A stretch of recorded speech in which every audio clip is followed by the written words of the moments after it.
Good afternoon. My name is Mary Ann Phelan, and I am an interviewer for the Public Library of Cincinnati and Hamilton County. I am interviewing today Thomas Sheeran on October 27th at the Pleasant Ridge Library. Our camera operator today is David Dukart. So, good afternoon, Tom. Hi, Mary Ann. It's wonderful that you will come and do this for us. I think we'd like to start just how it was right before you came into the service and what you were doing and where you were at. Okay. I had just graduated from high school in May of 1942 and started to attend Xavier University. The war, of course, was already underway, World War II. And I took ROTC training there, part of the curriculum. And in November of 5th, 1942, I became 18 years old. And so I immediately had to register for the draft. And I was drafted into the Army in March of 1943, March 17th. And from that, I went into basic training and went through the whole history of the war. Where did you actually take your basic training? I started here in Cincinnati, of course. The induction center was in Fort Thomas, Kentucky. And actually, the draft board was in Pleasant Ridge, Ridge of Montgomery. So we all left from there. And I went over to Fort Thomas, Kentucky for the first night or so. And then we shipped out to basic training wherever we were selected to go. We had no option. And I was sent to Fort Knox, Kentucky, which is the armored training center, the armored divisions. And I had my basic training there for 16, 17 weeks, something like that. And unfortunately, about the 13th week, I believe it was, or 10th week, I got a strep throat because, first of all, the ground there is completely powdered dust. And so with all the training, armored cars, armored tanks and all on the roads down there, all armed, just ground up the ground all the time. It was just completely dust. And so all that, of course, settled in your throat. And I was one of the unlucky ones that got strep throat. Put me in the hospital for a week or 10 days, ready to rejoin my training company, and they said, no, you missed more than 2 weeks. You have to start over. Oh, so I had to resume training from the day one and went through the entire program again. So that was about the hardest part of the Army for me at that point. Retraining, huh? 2 training periods. So upon graduation from there, they really didn't need us in battle anywhere. So before being assigned permanently to a unit, I, along with many of the other college-age students who were in the Army as privates, were sent to various universities for training by the government, usually in basic engineering programs. I was sent to Ohio State, and I spent the next 6 or so months at Ohio State. And then the whole program was disbanded, and we were getting ready for the invasion of Europe. So we were already fighting for a long time in the South Pacific, but we were just starting the invasion of Europe with the ground troops. So we were then sent back to various divisions and places. I was sent to Camp Campbell, Kentucky. Again, my armored training background, that was where they were forming for further training the 14th Armored Division. And I was assigned to a cavalry outfit, which was called a Squadron. It's really not a horse cavalry, it's a mechanized armored cavalry, which consists of about 3 or 4 light tank troops, an infantry troop, and I was assigned to Troop E, which was an assault gun troop with half trucks. I was assigned primarily as an ammunition loader for the tanks, and would drive in the half tracks as a radio operator whenever the radio worked. But most of those days, most of the time, it didn't work. We had very poor radio equipment. So what you learned, I mean, when you spent that time in your training, were you actually in a tank learning this, or? Yes, although it's basically infantry training, because it's a basic course, and you learn all the weapons, how to use all the various machine guns, and all the rifles and pistols. It's a basic training, so you're capable of being sent anywhere, although primarily in the tank units, and that's what I was assigned to. Because we had some training in trucks and tanks there. And my principal vehicle at that time was what they call a half-track, which was a mechanized truck which had two front wheels, and the back wheels were treads. So it was usable off-road, any kind of terrain, and usually consisted of a driver, a radio operator, and 2 or 3 infantrymen to ride along to protect the tanks, because we would accompany the tanks into battle. And our assault guns were used primarily as artillery to fire long-range targets.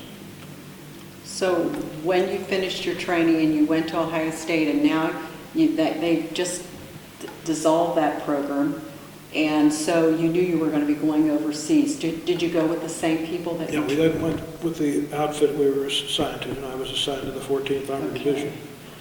And I was just looking at the history of it recently, and I find that the 14th Armored had actually been activated in November of 1942 at Camp Chaffee, Arkansas. So the nucleus of the division had already been formed. They had to add extra troops, and we were the extra troops for extra training at Camp Campbell. So they were there at Camp Campbell from January of 44 to most of that spring, and we left and went to New York for shipment out in early That's October. where you left from New York. From New York. We had training at Camp Shanks, but then we shipped out from there in New York to overseas. The overseas trip was memorable. As I recall, it took about 14 days to take a zigzag course across the ocean to avoid submarines. And I think all of our division was on one troop, if I remember, but it was a very, unarmed ship, just with a few mounted guns on it, but we were escorted by destroyers and to protect this ship. But it was a miserable experience for 14 days, down in three or four decks below the top, with 3 people or 4 people high in bunks, where you would spend most of your time. Once in a while you would have to go up on deck. But it was a very uncomfortable and long trip to Europe. We went through the Mediterranean Sea, where we ran into a very heavy storm, which the first ship I'd ever been on, and I can just recall that the waves were so high and so rough. We had to come up from below deck to one on the main deck, and then they would stretch a rope from that door over to the other door about 20, 30 feet away, where we would then go down another hold where the food was. And the water was coming. When I looked out of this doorway, looking out of the ocean, the water was the top of the railing. Wow. So you could just see the boat was rocking so much, the water was right at the top of the railing. You'd have to duck that over to get to down the other hill. Needless to say, not many people ate on that trip. I imagine that very rough trip, because it was very small. It was a Liberty ship, for one thing, which were very, very cramped quarters, very small. And we probably had 10,000 people, close to that on the ship. I bet people, with our equipment. I bet people tanks and trucks and everything. And that too. I bet people were really happy when you beached. We're glad to see. Yeah, but luckily we had missed the invasion of Marseille, which had fallen just a few days before we landed in late October. So there was no fighting there. The Germans had sunk all the ships that were in the harbor right there, so it made it difficult for us to land. So we had to land next to another ship, and then would go from our ship over to that ship to go to the dock before we could even get into shore. So it was a little hectic because we had to go down rope ladders to get to the bottom. We couldn't land directly onto the harbor, onto the port, so we had to go 2 steps to get on shore.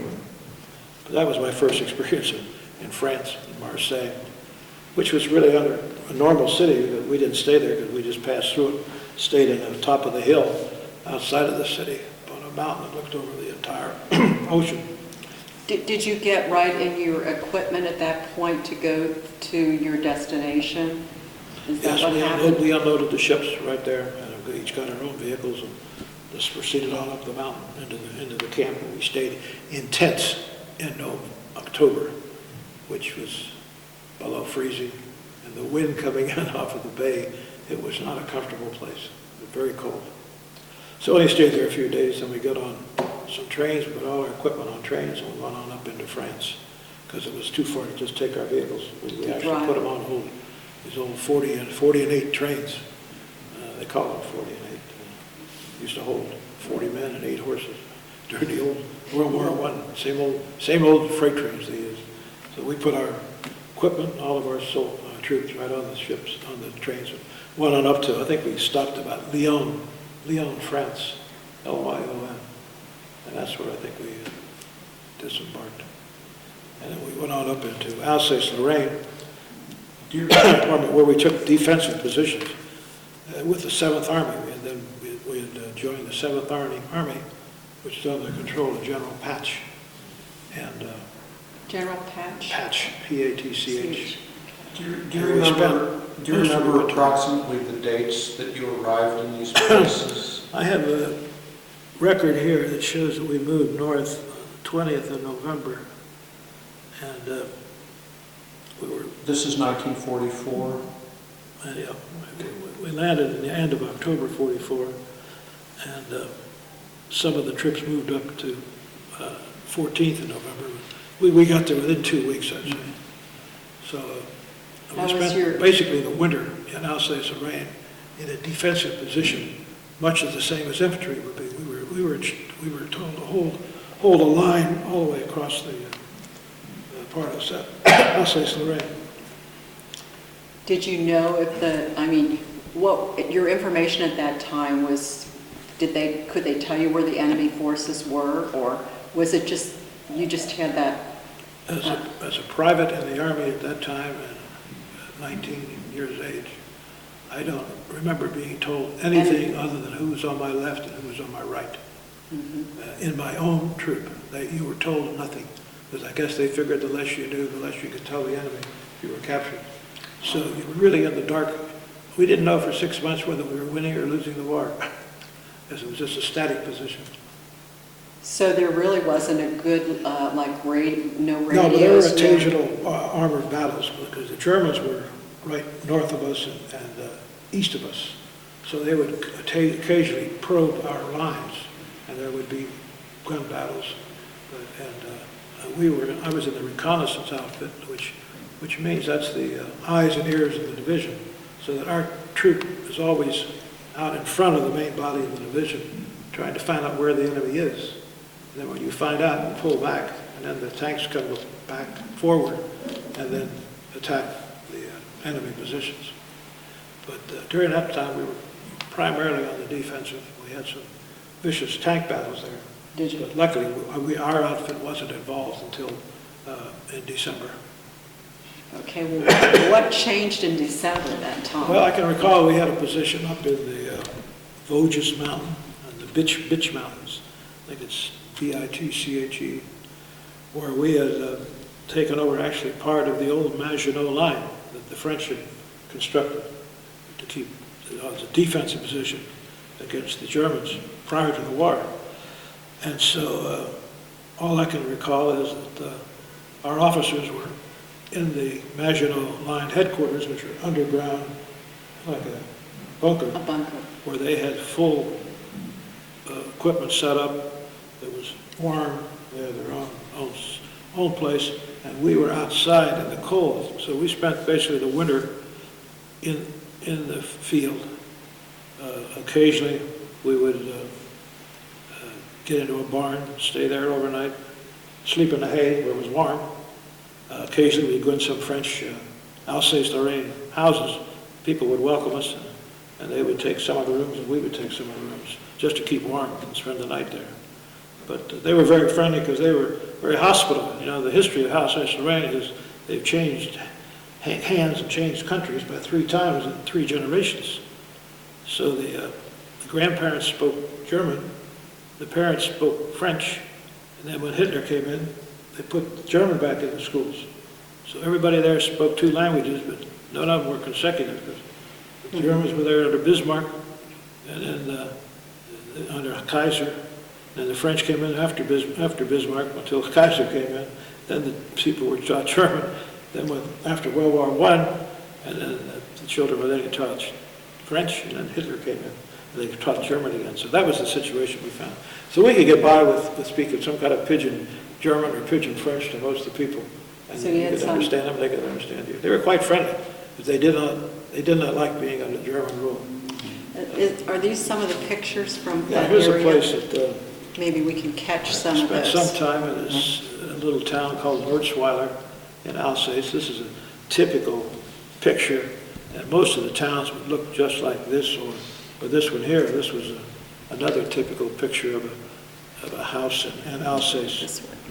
Just little peasant farms, and the people would all live in a cluster of a house, a village, and the farmland was all around the village, so that they would stay in the houses, and they would all go out and farm around the surrounding territory. Well, you know, Tom, you were talking about how cold it was, and you said that you had to sleep on the ground a lot there. Oh, yes, quite often. Did you have some, did they issue you some? Well, we had a couple of extra blankets and what they call a sleeping bag, and that was about it. Could you, I guess you couldn't light fires or anything like that? Oh, no, nothing at night. Nothing at night? No lights at night whatsoever. Couldn't have your vehicle lights on at night. And they post people? Everybody posted. I remember this, from the time I hit France until VE Day in Europe. I only slept 4 hours a night because it's the job to have guard duty wherever you are.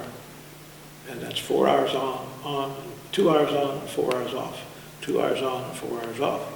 So it would be split up among the people in the platoon. Our platoon of 8, each troop was typical, maybe 90 men, 90 to 100. And of course the non-commissioned officers would not serve, and the privates. We did most of the guard duty. Mm-hmm. The corporal may be in charge of the guards, he would take people out and bring them back. But most of the privates and the corporals did the guard duty, which meant that you would have 2 hours on duty and then 4 hours off. So you never had a complete night's sleep. That must have taken some adjusting, huh? After a it while. does, it gets everybody on edge. Everybody is irritable because nobody's rested. Right. And that went on from November of 44, October of 44 till August, I guess, of 45. Well, now how about, okay, that doesn't sound very comfortable. What about the food? Was the food? Well, we had it better than many infantry divisions because we carried our own kitchen with us. So when possible, we would have a warm meal. Because they had a kitchen right on their truck. They had a big, they call it a 6x6 truck, which would have portable grills, portable stoves, and whenever we would stop somewhere, they would set up the kitchen. And if at all possible, we'd have a hot meal, at least for supper, which worked out pretty well. But many a day we just have a K ration lunch or a C ration lunch, or breakfast. But, How about? we did have our own kitchen. I guess that was a plus. That was a plus. How about writing home in those days? Did you get much mail? Yeah, we had What was the story on every that? company, every troop had a mail clerk. Part of his job, he handled the mail. and he handled the pay. And he'd distribute the checks, and he would distribute the mail incoming. You give him the mail for outgoing. And they would see that the mail got delivered just about every day. They'd take it to division headquarters, wherever division headquarters was. There was a main mail outfit, and they would send the mail on back to Army headquarters, and from there on, we'd go to the United States. So I'd corresponded with my parents all during the war, and received letters and packages all during the war, with very few interruptions. Well, that was good. Well, then, if you stayed there for a while, but meanwhile, things were heating up, and it was... Right, I'd say that the worst part started on New Year's Eve, between 44 and 45. We were up in the mountains, in the part of the Maginot Line. I was sleeping at one of these slit trenches where we had to dig a hole in the ground where we would sleep. The ground was frozen, so it would take us quite a while just to dig this trench. And then we would stay in there during the night. And we had a battery of assault guns, which are mechanized cannons on top of tanks, because they have an open turret, different than a regular tank. And we would load the barrels of the guns, and at least hand the ammunition up to the loader, and he would put it in the tank. And as a New Year's Eve for a celebration, we fired the guns over into the German lines, because they were only a few hundred yards away. We knew where they were, and they knew where we were. We were on top of a mountain, by the way. And what I remember is that we fired them over Happy New Year and everything. But we didn't know it, but this was the night that they planned to attack. So they sent back 10 for everyone we sent over. So by morning, by 2 o'clock in the morning, we had to leave that area and started down the mountainside, taking our entire troop with us and all the other troops around there. And we did not lose a person or a vehicle. And it took us about the rest of the night, because the mountain over there, the only access to go up to this Maginot Line was a one-lane road which wound around the mountain till you got up to the top. So the only way down was to wind around the mountain with your tanks and your half-tracks and your trucks to get to the bottom. It took us the entire night to get all of our tanks and all of our trucks and all of our half-tracks out of that position. And as we pulled out of our position, the mortars just hit where we had just pulled out. We could see that it just started to be daybreak, and they were going to attack as soon as it was dawn. And some of our fellows stayed behind and fought them off, and as we pulled off, they just reached because you see they start with their mortars over and then under and then over until they get to where they want to be, and then they drop it right on you. And it's the most eerie feeling if you're ever when you're under a mortar attack, because you never know where it's going to hit. And they always say that the one you don't hear is the one that hits you. So it's you're thankful you keep hearing them. They're bounced. One hits here, one hits there, one hits over there. And so we just pulled out, and we got every vehicle down there. And also going down a mountain is very interesting too, because it's not straight down. A lot of the hills, the roads come down, and then you go up again. And then you go down again, and you go up again. Well, the roads were just all ice. The whole place was covered with snow. The whole field. We were up on top of a plateau, on top of the mountain, where we were hunkered down in these trenches and so forth. So when we pulled out of there, snow was all over the ground, and it was snowing. And we had a heck of a time getting all of those vehicles down there, because some of the tanks, which are full tracked vehicles, couldn't make it up some of these hills. So our vehicle was a half-track that I was in. We had several other in the troop. We would have to go ahead, try to go around the tanks. And then we had a winch on the back of our truck, and we would have to latch onto their tanks and pull them up the next hill. And then we would be able to go down and try to get another one and winch them up. So we did that the entire night, and never lost a truck or a vehicle or a person. That's Really amazing. a miracle.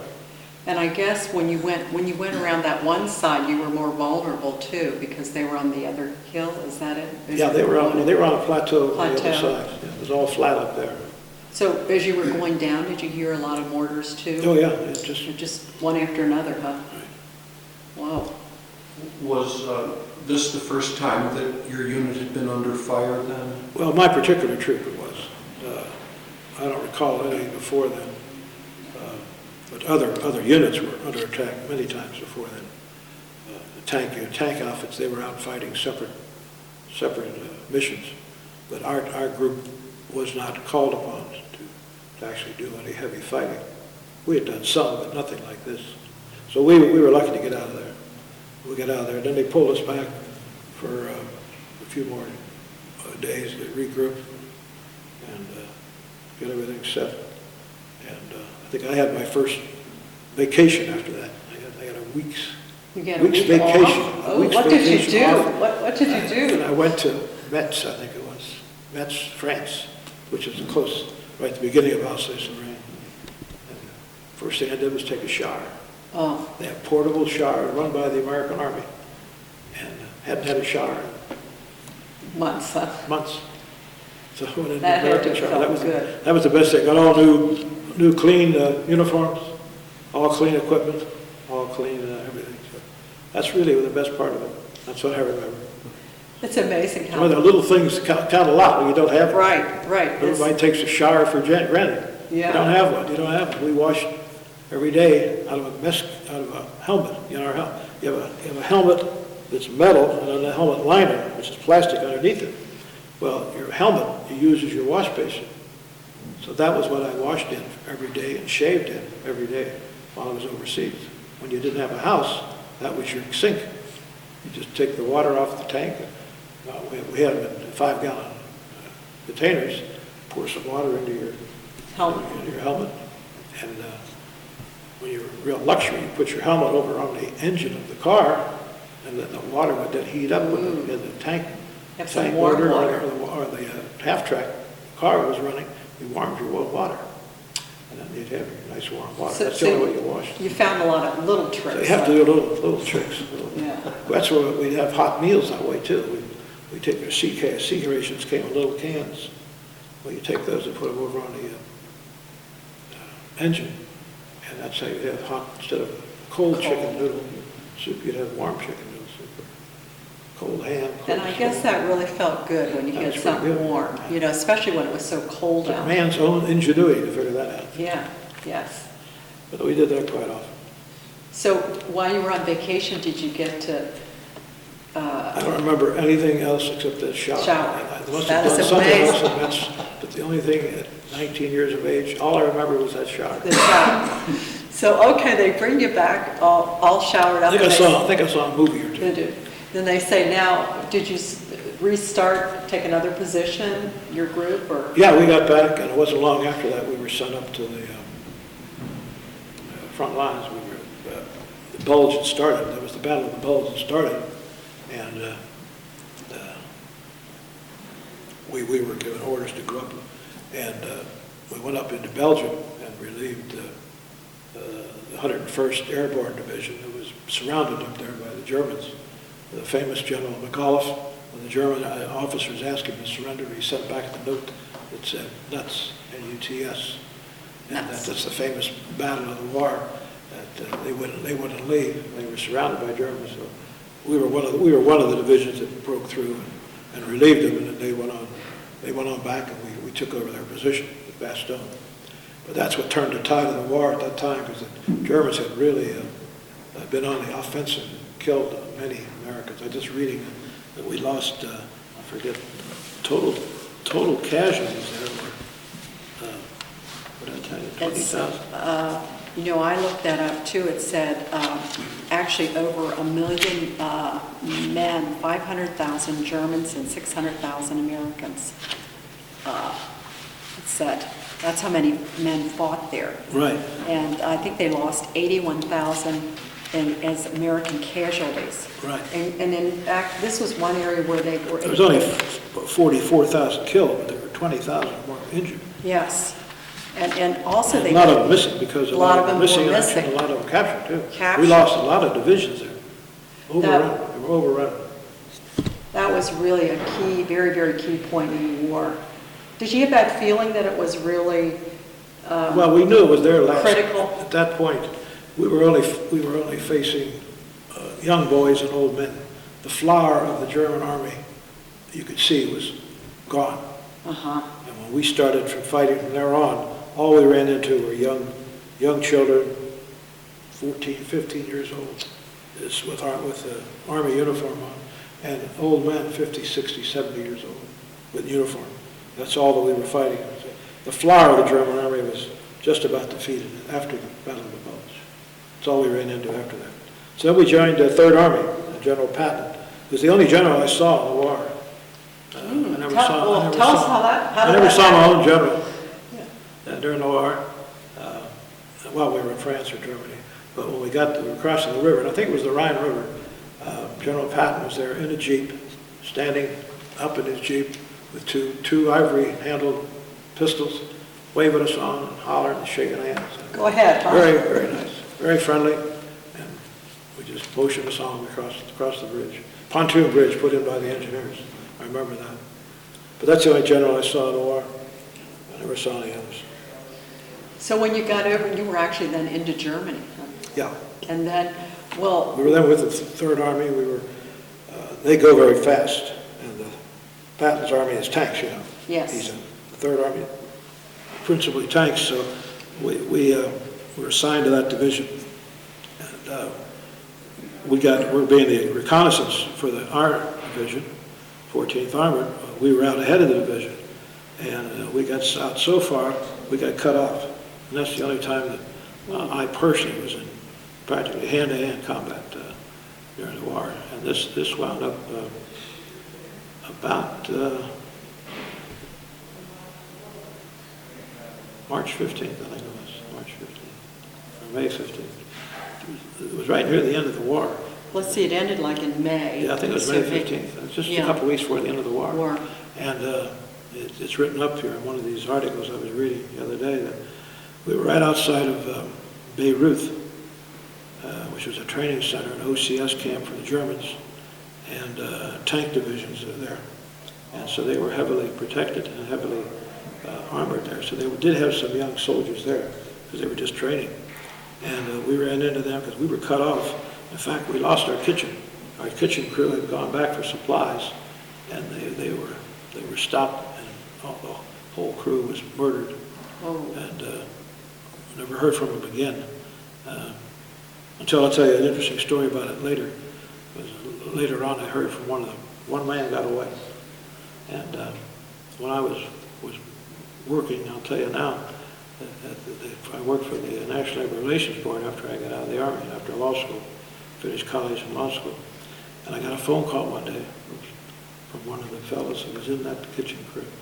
Oh, that's amazing. He was at the airport in Cincinnati. He knew I lived in Cincinnati. He phoned me from the airport, and he just wanted to say hello. He knew I remembered me, and he said that he was one of them. He acted like he was dead, and just laid on the ground because the Germans just killed every one of them. And he just laid still, and they missed him, and he got away. Oh my! That's the only one. But that was an interesting story that I heard 15 years later, I guess. But anyway. When we were there, we were outside of a little town called Creussen, Creussen, Germany, and we had our tanks and the half tracks up on the knoll of a hill, and we could see the other village on the other side where the Germans were, and there was a little bay in between the two villages where it was just one road going down through the middle of it, and it was. Spring thaw had come by that time. It was rainy and all the ground around us was wet. And so they had the tanks coming down us was on that road. And we were under heavy fire. And from these tanks and from this infantry was coming across the field. But we were afraid of the tanks mainly because they could have wiped us out. And one of our fellows grabbed a bazooka, went up to the knoll of our hill on that road, and he put a bazooka shot in the lead tank and knocked off the tread of their lead tank. That stopped the attack because they couldn't get around it because the rest of the roads on both sides was quagmire and mud.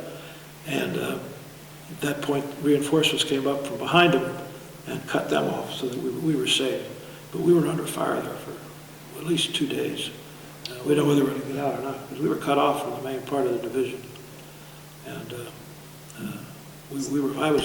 I was manning a 50 caliber machine gun up on top of the half track. And just firing away to save our own lives because you just had to keep on shooting to see whether you could hit anybody. They were close enough that you could see them at that point. was an open field. When you were in battle like that, was your emotional state terror, or how did you No, experience you're really it? just fighting for your life. You don't think about anything else. And one of my best friends was 10, 20 feet away, was killed. I don't even know how he was killed. So you get very He was focused Never on. saw him again. They just took him away and I never saw him again. Oh, So I don't even know how it happened. But you just, self-preservation takes over, I think. It's just man against man. You're fighting for your life.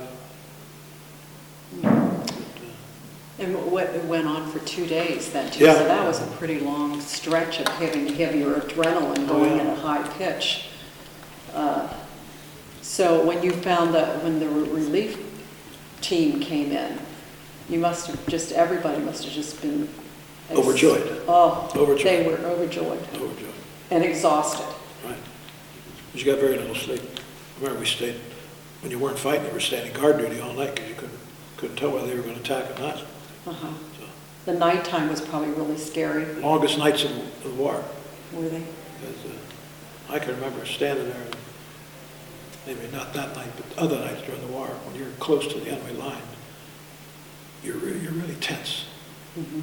And if there's not much moonlight, you really don't know what's out there in front of you. And so you're just waiting there for something to move.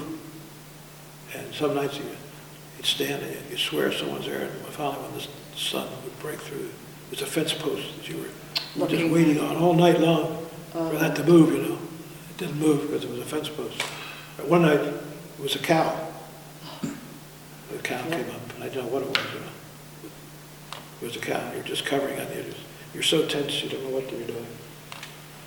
But those are things that happen to every soldier. Everybody's ever been on guard duty Knows what that's like. Yeah, it's not easy. The night hours are long. That 2 hours you're on is very long. You're just waiting for that relief. Waiting to relieve. Yeah.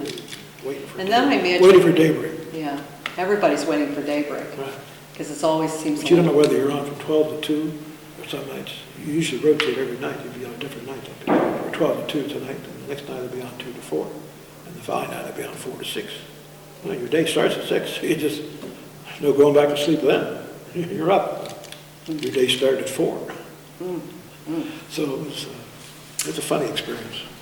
Well, all right, we're now on the We're Germany. now just about at and, the end of the war. Within 2 weeks, we were in Munich. We was in Munich when the war ended. Were you actually, oh, you were actually in Munich. What Munich was that Munich like? was just a rubble, just Was absolutely it? a rubble.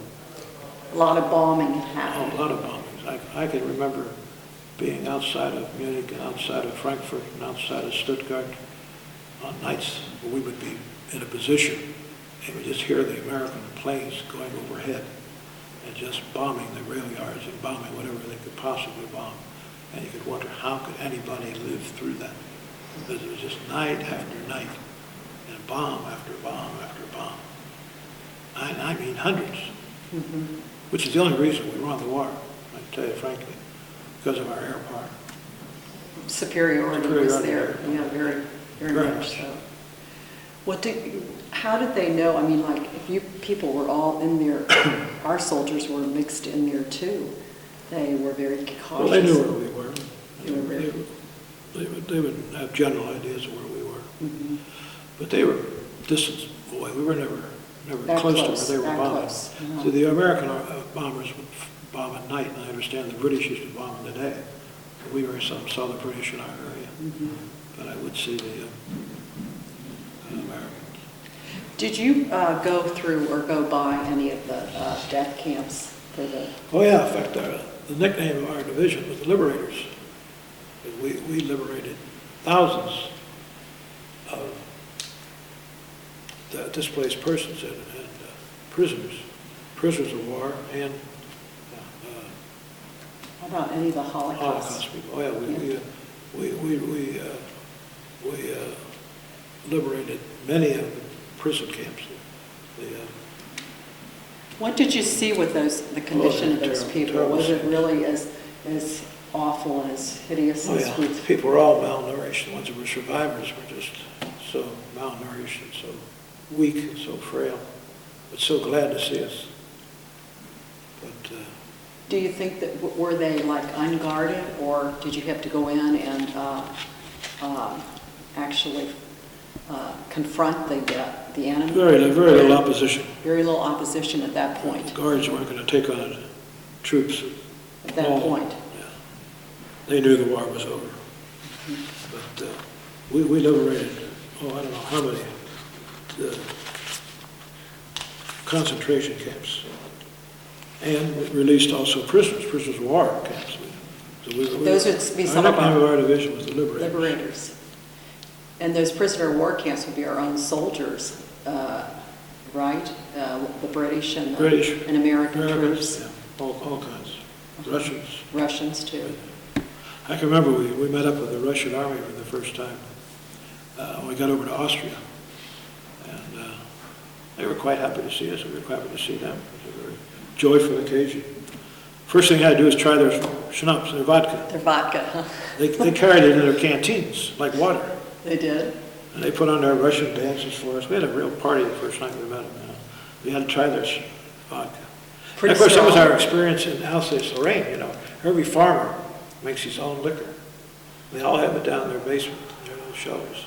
Every time you went into a city in Alsace-Lorraine, farmers, man of the house would say, you got to come downstairs and try their schnapps. Made out of everything. Potatoes, peaches, apples, you name it. I've had it, I've tasted every kind of drink. One's worse than the next. So they all were so 19 years old, I wasn't drinking much liquor in those days. It was pretty brutal stuff. Well, after all what was the actual, when the war actually ended, I forget, maybe it was in 1945, I know, May, some date in May. Was that a big, do you remember that as being, when did you actually hear that? Or Yeah, I was in a town in Germany, and we were just overjoyed when we heard it. But we also knew that the Japanese were still fighting, alive and fighting, and in fact, they soon changed our whole division over to different types of equipment for the Pacific. to go to the Pacific. Much larger equipment, much heavier equipment, and all new guns, all new tanks, all new everything. So we had all switched over to that to train for the war in the Pacific. And then we were still training in August when the VJ gate came, and that's when we really celebrated. Because we were all ready to ship out. So you were going to have to go to that other I had to theater. go to that other theater. So instead, I became a member of the occupation army. Ah. So I stayed because I was young. I was not in the service as long as some people have been in since 1940, 41, 42. So they went home first. And it was on a point system. You had so many points for every month, so many points for every battle. It was a complicated formula. But anyway, I stayed in the occupation army until 1946, March 46.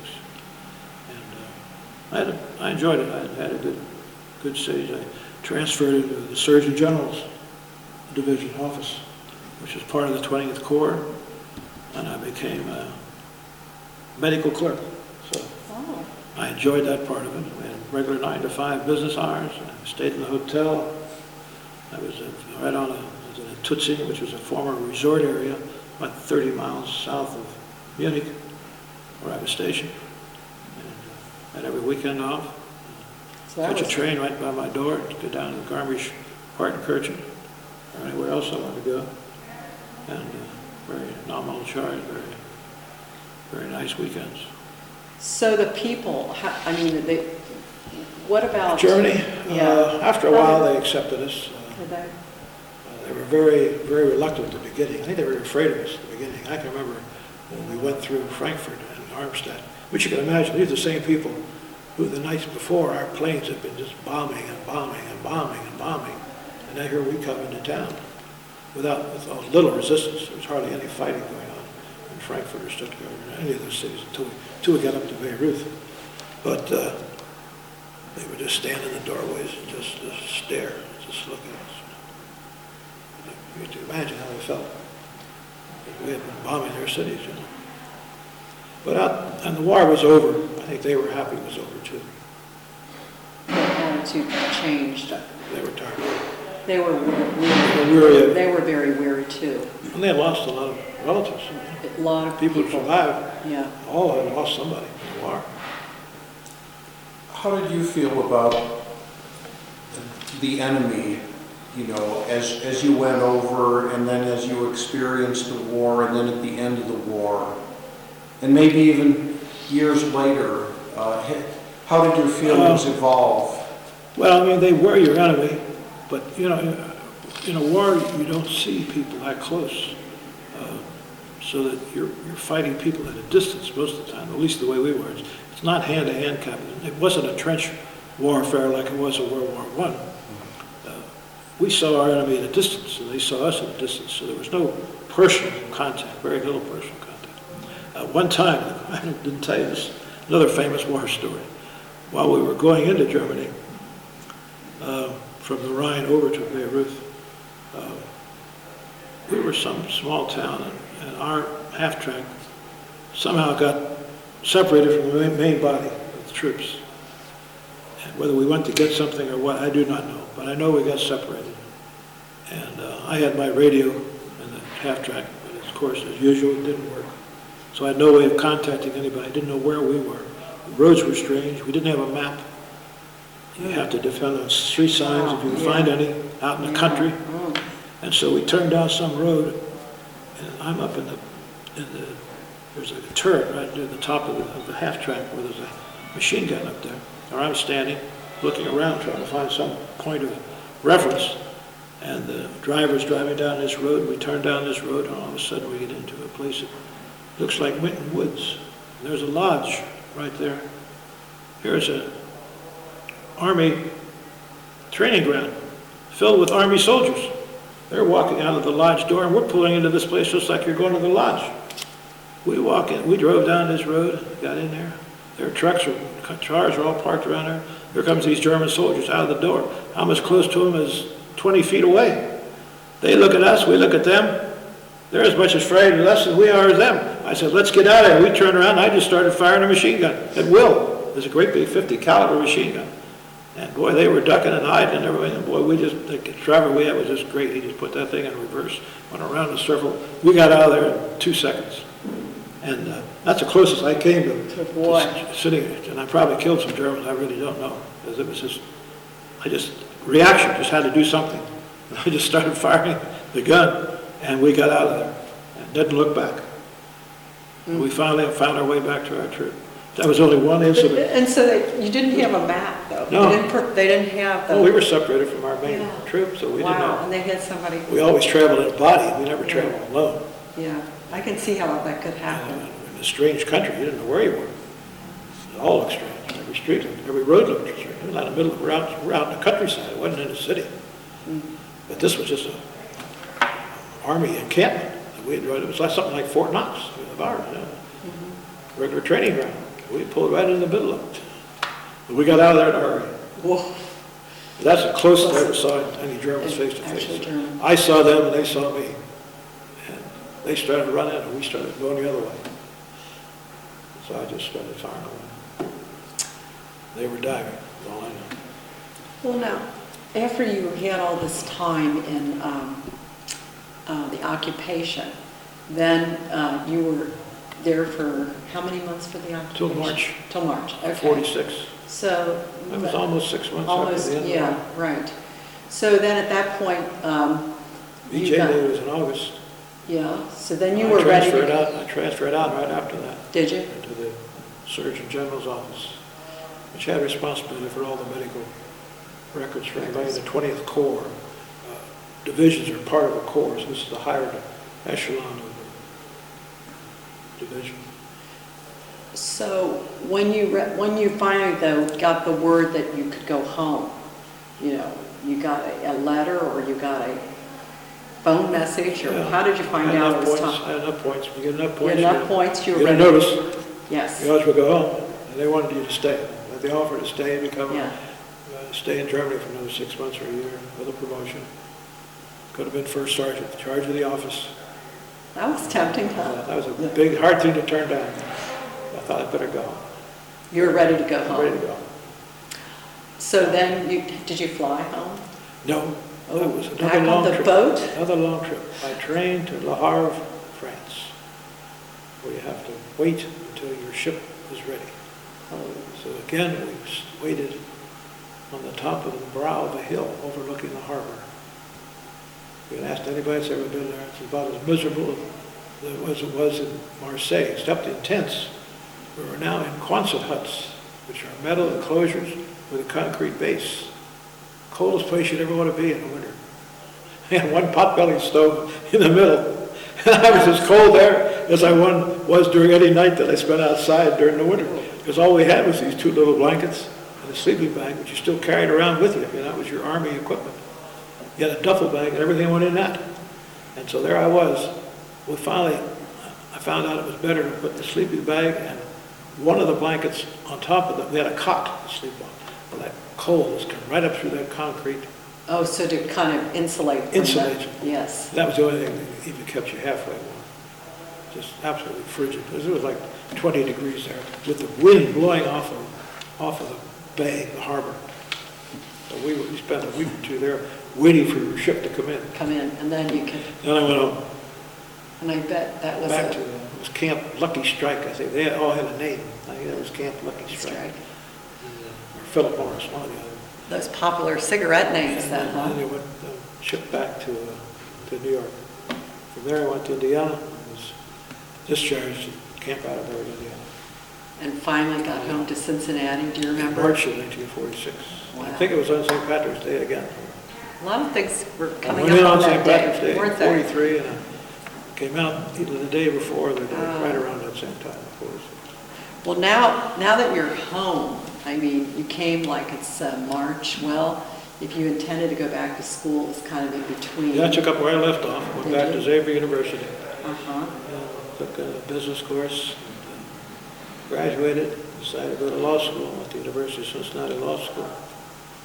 Left there, began a career with the federal government, United States Attorney. One thing I was curious about was whether you used the GI Bill. What? Did you use the GI Bill to go to? Yeah, GI Bill took me almost through, took me all the way through undergrad and part of the graduate program. I think all except the last year or so. That was really, Really kind of life-saving. life-saving in your life. I think it should be given to everyone. A brief interruption as there was something in the hallway that needed to be taken care of. So now we're back, and we were at a point where we were just talking to Tom about his return home and that he went back to school and he was using the GI Bill, and he was just mentioning to us how important that GI Bill was. I imagine you could really extrapolate and say a lot of people really, that was their... Yeah, so we were considered the veterans on campus when I went to Xavier University.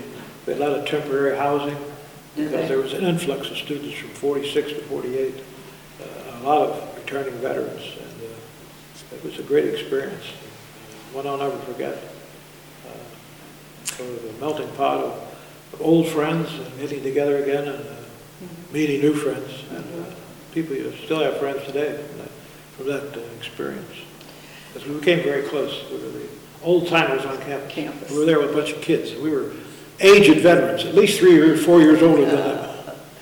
Interesting. But now, how would you characterize your emotional change and shift back into regular Well, my mother life? kept saying I had changed so much.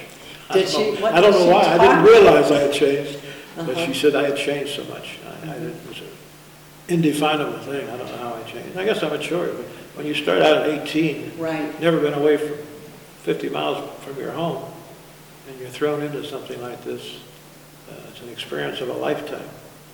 It's bound to change you. Right. Become a little harder, more ill-tempered probably, not as patient. Mm-hmm. That'd stick with you for quite a while. Did you have any recurrent dreams or things, No, not that? not that. I can't say that. Not too much. You didn't want to relive things. That's the reason I very seldom tell war stories. You really don't want to review it. I've told some of my grandkids some of the stories, and they seem amazed at it. But I guess they would be. They're probably amazed that you did all that. And certainly, And it wasn't that much, you know. There are a lot of people who had it much tougher, much harder. But it was an experience that you Well, wouldn't want to go through again. I wouldn't want my children or my grandchildren to go through again. I know that. But Sherman said war is hell. And that's what it is. It's not something... The American people have not suffered like they have in Europe and other countries. we didn't have the war on our We never had the war on our shores shores. since the Civil War, I guess. And it's a real experience. You wouldn't want anybody to go through it. Well, I think we covered a good portion of this, Tom, and really we had, really it's very, very interesting listening to these experiences, and I certainly feel very blessed that there were young men like you that went over and did this for our citizens and for the people here. I mean, it was, the service was, and it was long and it was hard. But I'd like to give you an opportunity. Is there anything else you would like to add? Well, I think we pretty well covered the entire, my experience with the war. I did bring a cap along, which shows the logo of our division. I want to stop the camera. Sure. Oh, yeah, let's... Now, this is the logo, insignia of our division. And in fact, the logo was designed by a member of our troop, John Lally from Louisville. And he was quite an artist. And I have this same logo on many pieces of ceramic 6x6 tiles and other things that he actually designed and we had made over in Germany. We showed the 14th Armored insignia, and the nickname we had, the Liberators, because we had liberated so many concentration camps in and around Germany. Now, people only talk about Auschwitz and Dachau and a few of those, but there were literally 20, 30, 50 in an area. They were all over Germany. And our division had liberated quite a few of them. Which were housed with what we called displaced persons at the time, because they had not only Jews in prison, but also Poles, people from Poland, and just political prisoners as well. Anybody that they didn't like, they would put in one of these prisons. They were in jail. And it was just a horrible, horrible situation. And after the war, we befriended quite a few of them. In fact, when I worked at the 20th Corps headquarters, and we stayed in a hotel, we had quite a few of the displaced persons working there for us as housekeepers and people who took care of the place.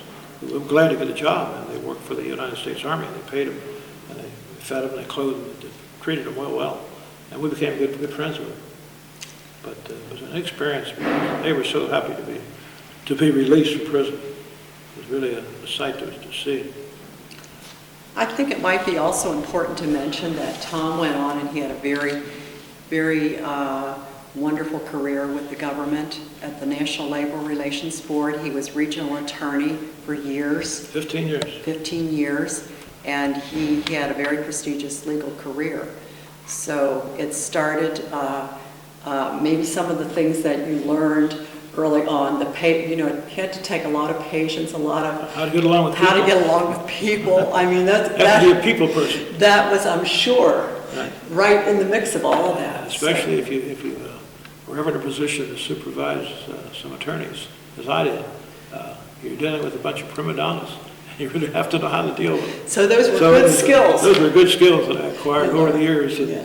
I was with the government over 30 years altogether, and I enjoyed the last 15 years, especially as regional attorney. In Cincinnati, I had an entire career in Cincinnati, never left the town.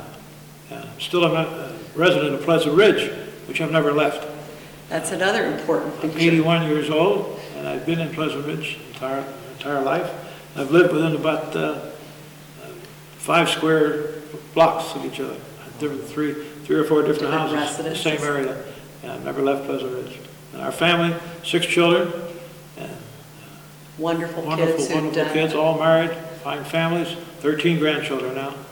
And just living a wonderful life in Cincinnati. And, right. And 5 of our 6 children and their families live in Cincinnati. My oldest son and his family live in Richmond, Virginia. But it's been quite an experience. Amazing record, Tom. Thank you. Thank you very much.